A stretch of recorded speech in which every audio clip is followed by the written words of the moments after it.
ነቢዩ አለይሂ ሰላቱ ወሰላም እንዲህ ብለዋል። እሺ እንዲህ ካልክ ሱቅ ስትገባ ጊዜ 1 ሚሊዮን ሐሰና ታገኛለህ። ሪሊ?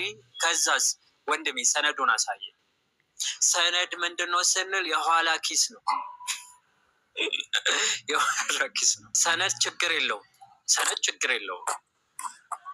አንድ አህባሽ የተናገረው ንግግር ነበረ። አዳልጦት ይሁን ምን ይሁን አላውቅም። እስቲ ያለውን እንስማው። የዋሃቢያ ደሊል ቁርአንና ሐዲስ፣ የኛ ደሊል ችግር የለም እና ሞጆህ። ለምን ካላችሁ ለምሳሌ እኛ መውሊድ ቢድዓቱን ሐሰና እንላለን። እነሱ ደግሞ በምን አወቅ ነው ቢድዓቱን ሐሰና መሆኑ በምን አወቅ ነው ይላሉ። ከቁርአን መውሊድ አክብሩ የሚል የለም።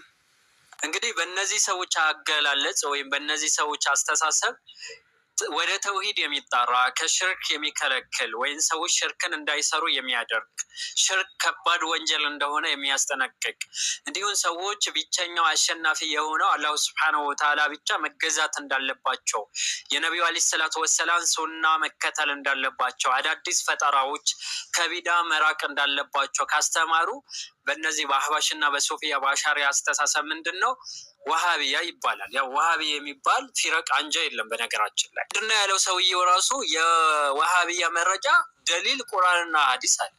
የኛ ሳለ ችግር የለውም። አዎ አሁን ለምሳሌ ይህን ዘገባውን አሳየን ምናምን